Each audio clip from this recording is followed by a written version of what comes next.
Hey, c'est Logan, et en ce jour de sortie de Black Panther Wakanda Forever, je te propose de revenir sur pourquoi le film a failli ne jamais sortir au cinéma en France. Bienvenue dans ce premier épisode de Parlons Ciné.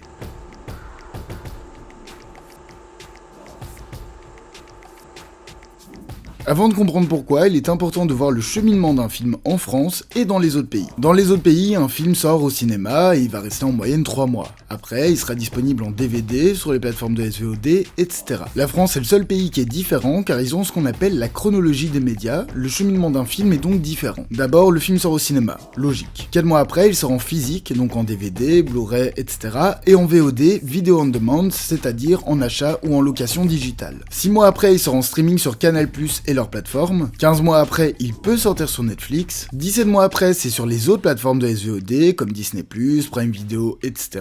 Et finalement, 22 mois après, il peut être diffusé sur les chaînes de télé gratuites. Mais cette chronologie, elle est bien jolie, mais à quoi elle sert exactement? Le but de cette chronologie est de pouvoir participer activement au financement du cinéma français. Ce qui explique que Canal+, par exemple, ait une si belle place dans cette chronologie, ceci donnant 25% de leur chiffre d'affaires au CNC, sur les films non français dont ils disposent sur leur plateforme. Ils participent donc très activement au bon financement du cinéma français, là où les géants américains de la SVOD comme Prime Video, Netflix et Disney+, n'y participaient tout simplement pas. C'est pour ça qu'il faut aussi se remettre en tête l'ancienne chronologie. Avant, ces plateformes devaient attendre 3 ans avant d'avoir un film, même de leur propre studio sur leur plateforme. La chronologie a donc été bien revue avec la plupart des parties afin de voir qui continuera de financer le cinéma français afin d'avoir une meilleure place, ce qui explique notamment pourquoi Netflix obtient une meilleure place que ses autres concurrents. Cette nouvelle chronologie arrangeait plus ou moins tout le monde, mais pas Disney qui trouve que le temps d'attente entre la sortie salle et la sortie sur Disney+ reste beaucoup trop long. Il aurait donc venu une grosse idée pour enfin faire pression au CNC afin d'anéantir ces chronologies des médias pour eux, s'entretenir avec eux pour revoir la chronologie ou sortir le très attendu Black Panther 2 directement sur Disney+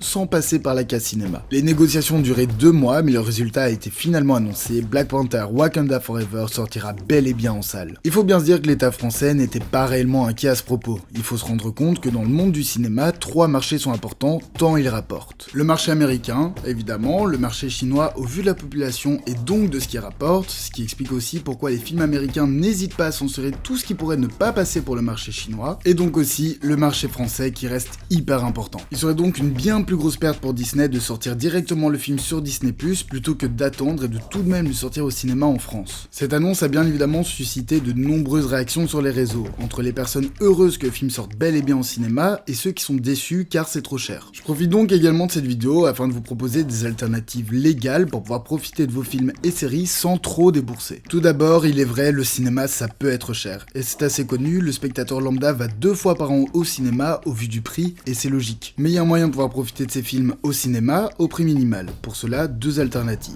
Premièrement, de nombreux multiplex comme UGC, Pathé, Kinépolis, etc. proposent soit des cartes de membres pour payer moins cher, soit des abonnements illimités mensuels. Coûtant entre 15 et 25 € par mois, ça vous permettra d'être rentable en seulement 2-3 séances mensuelles. Ça vous permettra aussi, en plus d'aller voir les gros blockbusters que vous vouliez voir, d'aller voir également des films moins connus pour lesquels vous n'auriez pas forcément payé plus de 12 € pour aller les voir en temps normal. L'autre solution sont les petits cinémas de quartier. Vous savez, ces anciens petits cinémas qui ne contiennent qu'une seule salle. Alors oui, faut bien faire attention à la programmation. Le film que vous voulez voir ne sera pas forcément au moment où vous le souhaitez. Mais suite à la crise du Covid, bon nombre d'entre eux ont dû fermer, mais il en reste forcément un dans votre ville ou dans une ville voisine. Leurs prix sont souvent bien moins chers que les multiplex, alors faites vivre ces petits cinémas, ça coûte moins cher, vous soutenez un petit poisson dans cet océan, et ça vous permet de pouvoir tout de même aller au cinéma à moindre coût. Et maintenant, dernière solution pour pouvoir consommer des films récents sans devoir attendre presque 1 an et demi pour les regarder au plus vite sur les plateformes. Ok, avant tout, on va faire un récap sur le coût des plateformes pour une personne seule pour profiter des plus grandes plateformes et donc avoir un plus grand catalogue mensuel. Commençons donc par notre plus grand investisseur dans l'économie française, Canal+.